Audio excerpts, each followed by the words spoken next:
ரஞ்சித்தை பொறுத்த வரைக்கும் ஒரு பெரிய பேக் போன் யாரு? ஆம்ஸ்ட்ராங். குற்றவாளி எங்கேயோ மறைஞ்சிருக்கான், அவனை கண்டுபிடிக்கணும். ரஞ்சித்துடைய கோரிக்கை அதுதான், திருமாவளவனுடைய கோரிக்கை அதுதான். கொலை நடக்குது, சாயங்காலம் சரண்டர் ஆயிட்டான். அப்போ இவர்களுக்கு பின்னாடி குற்றவாளி இருக்கான்னு ரஞ்சித் அதான சொல்றாரு. திருமாய எப்ப உடனே சொன்னாரு, ஆளுங்கட்சி கூட்டணி கூட அவர் பார்க்கல. போலி குற்றவாளி இவன் பூரா, இவனுக்கு பின்னாடி ஒரிஜினல் குற்றவாளி இருக்கான்னு.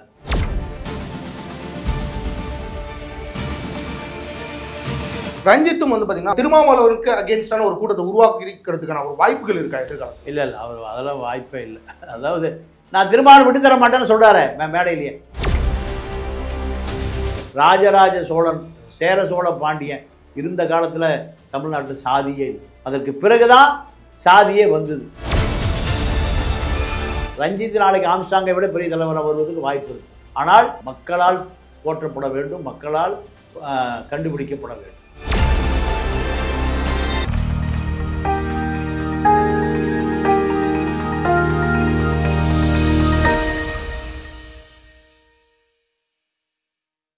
இப்ப ரஞ்சித் அவர்கள் வந்து பாத்தீங்கன்னா இந்த குற்றவாளிகளுக்கு கண்டிப்பா தண்டனை கிடைக்கணும்ன்றதுல ரொம்ப ஆர்வமா இருக்காரு. அதுக்கான ஆர்ப்பாட்டங்கள்லாம் நடத்தினாரு. இந்த அளவுக்கு ரஞ்சித் இந்த விஷயத்துல இறங்கி நிக்கிறதுக்கான காரணம் இல்ல, ரஞ்சித் ஆம்ஸ்ட்ராங்குக்கு ரொம்ப நெருங்கிய நண்பர், கொள்கை ரீதியாக நெருங்கியவர், அவருக்கு பொருளாதார ரீதியாக நெருங்கியவர். இப்படி பல விஷயங்கள் அவருக்கு ஒரு பெரிய மாபெரும் ஈடு செய்ய முடியாத இழப்பு. அதனால தான் அவர் அந்த இழப்பை தாங்க முடியாமல் வீட்டில் ஒரு குடும்பத்தில் ஒருத்தர் அப்பா அம்மா அண்ணன் தம்பி ஒருத்தர் இருந்தால் அந்த இழப்பை ஈடே செய்ய முடியாது. இன்னொரு அண்ணன் தம்பி வரமாட்டான், இன்னொரு அப்பா வரமாட்டான், இன்னொரு அம்மா வரமாட்டான். அதுதான் அதே போல தான் ரஞ்சித்தை பொறுத்த வரைக்கும் ஒரு பெரிய பேக் போன் யார்? ஆம்ஸ்ட்ராங். இப்போ அந்த ஆம்ஸ்ட்ராங் இல்லாதனால ஆம்ஸ்ட்ராங்குடைய இடத்தை யாரும் நிரப்ப முடியாது. ரஞ்சித்துக்கு இன்னொரு ஆம்ஸ்ட்ராங் கிடைக்க மாட்டார். அதனுடைய வெளிப்பாடு தான் நீளம் பண்பாட்டு மையம் சார்பாக குற்றவாளியை கண்டுபிடிக்கணும். அதான் எல்லாருடைய நோக்கம். அதுதான் குற்றவாளி எங்கேயோ மறைஞ்சிருக்கான், அவனை கண்டுபிடிக்கணும். அதுதான் ரஞ்சித்துடைய கோரிக்கை, அதுதான் திருமாவளவனுடைய கோரிக்கை. அதுதான் இந்த ஒரு கருத்துல வந்து பாத்தீங்கன்னா திருமாவளவன் அவர்களுக்கும் ரஞ்சித்துக்கும் ஒரு முரண்பாடு கருத்து இருக்கிற மாதிரி இல்லைங்க. அதாவது இதுல ஒரு முரண்பாடு இல்லை. ரஞ்சித் சொல்றதுக்கு முந்தைய திருமா சொல்லிட்டார். என்ன சொன்னாரு? கொலை நடக்குது, சாயங்காலம் சரண்டர் ஆயிட்டான். இந்த 11 பேர் சாயங்காலம் சரண்டர் ஆயிட்டான். அப்போ இவர்களுக்கு பின்னாடி குற்றவாளி இருக்கான்னு ரஞ்சித் அதான சொல்றாரு. திருமாய எப்ப உடனே சொன்னாரு, ஆளுங்கட்சி கூட்டணி கூட அவர் பார்க்கல. ஆளுங்கட்சியில் இருக்கிறோம், நம்ம திமுக ஓட்டு போட்டு தான் ஜெயிச்சோம், திமுக ஆளுங்கட்சியாக இருக்குது, திமுக நமக்கு நாடாளுமன்ற உறுப்பினர் ஆவதற்கு திமுகவுடைய தேவைப்பட்டது. இவ்வளோ விஷயம் பார்க்கவே இல்லை. சொன்னார் போலி குற்றவாளி இவன் பூரா, இவனுக்கு பின்னாடி ஒரிஜினல் குற்றவாளி இருக்கான்னாரு. ரஞ்சித் அதான் சொல்கிறார். ஆக இது காவல்துறை தான் முடித்து வைக்க வேண்டிய, அவிழ்க்கப்பட வேண்டிய முடிச்சு. காவல்துறை தான் முதல் முடிச்சு, கடைசி முடிச்சு, எல்லா முடிச்சையும் அவிழ்க்க வேண்டிய ஒரே அதிகாரி அருண் ஐபிஎஸ் தான். அதே மாதிரி திருமாவளவன் வந்து பார்த்தீங்கன்னா அந்த ஆர்ப்பாட்டத்தில் வந்து கலந்துக்க வேண்டாம் அப்படின்னு சொல்லிட்டு தன்னோட கட்சி சார்ந்த நபர்களுக்கு ஒரு அன்பு கட்டளை இட்டு இருக்காரு. ஏன் அதை சொல்லணும்? நீங்கள் இந்த அளவுக்கு ஒரு முடிவெடுக்கிற ஒரு தலைவர் ஏன் அந்த ஒரு முடிவெடுத்தார்? இல்லை, அது திமுகவுக்கு ஒரு நெருக்கடி உருவாக்கக்கூடாது, கூட்டணி விரிசல் ஆகிடக்கூடாது. கூட்டணி விரிசல், நீங்கள் திமுகவை எதிர்த்து தான் அது அந்த பேரணியை, காவல்துறை எதிர்த்து தான். சிபிஐ வேணுங்கிறாரு ரஞ்சித், சிபிஐ வேணுங்கிறாரு. அப்போது தமிழக காவல்துறை மீது நம்பிக்கை இல்லை, தமிழக அரசு மீது நம்பிக்கை இல்லைன்னு கூட்டணியில் இருந்துட்டு திரும்ப சொன்னார்னா கூட்டணி பிளவாயிரும். அப்போது அதை தவிர்க்கணுங்கிறக்காக தான் சிறுத்தைகள் கலந்துக்க வேண்டாங்கிற தொழில் சொன்னார். ஏன்னா ரஞ்சித்தை போல அங்கே ஒரு 50,000 ரஞ்சித் இருக்கான் எங்கே சிறுத்தையில். அத்தனை பேருக்குமான அரசியல் அதிகாரம் அவருக்கு தேவை. நீங்கள் திமுக வெளியே வந்தால் அதிகமான வழக்கு பதியப்படுவர்களே இன்னைக்கு ஒடுக்கப்பட்ட சிறுத்தைகள் தான். அப்போ அத்தனை வரையும் காப்பாற்றணும். நிறைய விஷயம் இருக்குது. நீங்கள் காரணம் அவர் இன்னைக்கு ஒரு பெரிய தமிழ்நாட்டில் ஒரு அதிமுக திமுகவுக்கு அடுத்தபடியாக ஒரு பெரிய கட்சி நடத்துகிறார்.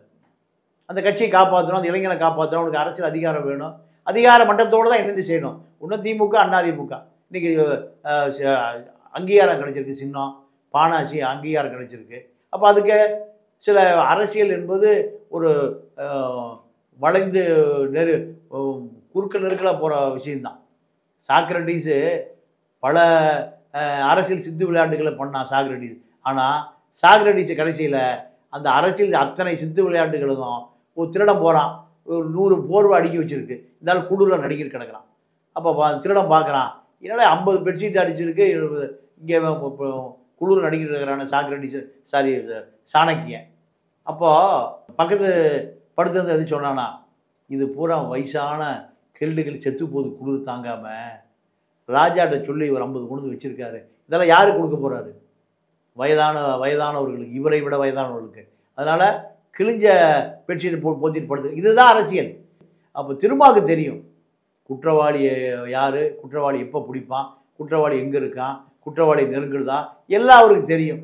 நீங்கள் ரஞ்சித்து அரசியல்வாதி அல்ல, திரைப்பட இயக்குனர். திருமா அரசியல் ஏறக்குறைய பல லட்சம் தொண்டர்களை நீங்கள் காப்பாற்ற வேண்டிய தேவை இருக்குது. அதனால் ரஞ்சித்தை போல கவிழ்த்தெல்லாம் அரசை விமர்சனம் பண்ணிட முடியாது. அதனால் இவர் திருமா, அவர் ரஞ்சித். ஓகே, ரஞ்சித்தும் வந்து பார்த்தீங்கன்னா பல மேடைகளில் பேசும்போது வந்து திருமாவளவன் அவர்களுக்கு ஒரு எதிர்குரல் விடுற மாதிரி ஒரு நீங்கள் பார்த்துருக்கலாம், அவரோட பேச்சுக்கள்லாம் பார்த்துருக்கலாம். அப்படி இருக்கும்போது இந்த ஆம்ஸ்ட்ராங் கொலை வழக்கு மூலியமாக இந்த ஆம்ஸ்ட்ராங்க்கு நெருக்கமான சில நபர்களுக்கு ஒரு கூட்டமாக அமைச்சுக்கிட்டு திருமாவளவனுக்கு அகேன்ஸ்டான ஒரு கூட்டத்தை உருவாக்கிக்கிறதுக்கான ஒரு வாய்ப்புகள் இருக்கா எதிர்காலத்தில்? இல்லை அவர் அதெல்லாம் வாய்ப்பே இல்லை. அதாவது நான் திருமாவளவன் விட்டு தர மாட்டேன்னு சொல்கிறாரு மேடையிலேயே, அவரை விட்டு தர மாட்டேன். ஏன்னா இப்போ தலித்துக்கள் எங்கே போனாலும் தலித்துக்கள் தான் 1000 வருஷமாக ஒடுக்கப்பட்ட சமூகமாக இருக்கான், 1000 வருட காலமாக அழுத்தப்பட்டு கிடக்கும். அப்போது ஒன்றிணைவது தான் வெற்றிக்கு வழிவகுக்குமே தவிர 48 கோஷ்டியாக இருந்தால் இப்படி வழிவகுக்கும். அதனால் நீங்கள் இந்த திருமா தலைமையில் நீங்கள் தலித்துக்கள் அணி திரள்வது தான் அவர்களுக்கான விடுதலையை வென்றெடுக்கும். அதுதான். அப்போது ஒரு திருமா கிடைக்கிறதுக்கு 1000 வருஷம் இருக்குது, ஒரு அம்பேத்கர் கிடைக்கிறதுக்கு 1000 வருஷம் இருக்குது. 1000 வருடம் காலமாக நீங்கள் ராஜராஜ சோழன், சேர சோழ பாண்டியன் இருந்த காலத்தில் தமிழ்நாட்டில் சாதியே இல்லை. அதற்கு பிறகு தான் சாதியே வந்தது. அப்போது ஒரு அம்பேத்கர் கிடைக்கிறதுக்கு 1000 வருஷம் இருக்குது, ஒரு பெரியார் கிடைக்கிறதுக்கு 1000 வருஷம் இருக்குது, ஒரு திருமா கிடைக்கிறதுக்கு 1000 வருஷம் இருக்குது. இவரை இழந்தால் நீங்கள் இன்னொரு பல வருஷம் காத்திருக்கணும். அதனால் திருமா தான் இன்னைக்கு பிஜேபியினுடைய ஜென்ம வைரி, சனாதனத்துடைய ஜென்ம வைரி. இன்றைக்கி தமிழ்நாட்டில் இருக்கிற அனைத்து கட்சிகளுமே திருமாவை தான் முன்னாடி முன்னிறுத்தலாம், வீரமணி உட்பட, கம்யூனிஸ்டுகள் உட்பட, திமுக உட்பட ரொம்ப நேரம் பார்க்குறோம். அதனால் திருமாவை நீங்கள் இழப்பது என்பது அவர்களுக்கான உரிமையை விட்டு கொடுப்பது ஒன்று. ஆனால் எதிர்காலத்தில் இப்போ ஆம்ஸ்ட்ராங் மாதிரி ஒரு கட்சி ஆரம்பிக்கிறதுக்கான ஒரு வாய்ப்புகள் இருக்கா? ஆம்ஸ்ட்ராங் இப்போ ஒரு இயற்கையாக வரும். நீங்கள் ஆம்ஸ்ட்ராங் எங்கிருந்து வந்தார், திருமா எங்கிருந்து வந்தார், ஜான் பாண்டி எங்கிருந்து வந்தார், அது மாதிரி ரஞ்சித்துக்கு ஒரு ஆசை. ஆமாம் பசுபதி. அதே சார், உங்களை அங்கீகரிப்பது மக்கள் தான், மக்கள் தான் ஆசான், மக்கள் தான் தலைவர்கள். பல எழுத படிக்க தெரியாத காமராஜை அகில இந்திய காங்கிரஸ் கமிட்டி தலைவரை உருவாக்குனாங்க இல்லையா? அவர் என்ன $500 கோடி போனார். அவங்க அம்மா கூலி வேலைக்கு போயிட்டு இருந்து கக்க, அதை விட வறுமை. இப்படி எல்லா வரலாறு எடுத்து பார்த்தீங்கன்னா மக்கள் தான் உங்களை கொண்டாடுவான், மக்கள் தான் உங்களை தலை தூக்கி வைப்பான். அதனால் நீங்கள் சரியாக இருந்தீங்கன்னா இன்னொரு ஆம்ஸ்ட்ராங்காக ரஞ்சித் உருவாகுது. யார் முடிவு பண்ணுறது? ரஞ்சித் முடிவு பண்ணுறது இல்லை, மக்கள் முடிவு பண்ணுறது. அதனால் உலகத்தில் வரலாறுகள் பூராமே பிரபாகரன் யார் கண்டுபிடிச்சா? வரலாறு தான் கண்டுபிடிக்குது. சாதாரண ஒரு ஃபிஷர்மேன், ஒரு மீனவர் குடும்பத்தை சேர்ந்த ஒரு இளைஞன். நான் வீட்டுக்கே போயிருக்கேன், எல்லாரும் ஒரு பிள்ளைலாம் இல்லை, எந்த பிள்ளை கடற்கரை ஓரமாக குடியிருப்பான்? பிள்ளை பிரபாகர்கள் பட்டம். அவங்க தாத்தா திருகோணமலையில் கடலுக்கு அடியில் தாழ்ந்து போன ஒரு கப்பலை மீட்டெடுக்கிற கான்ட்ராக்ட் எடுத்து செஞ்சவர். இப்படி தான்.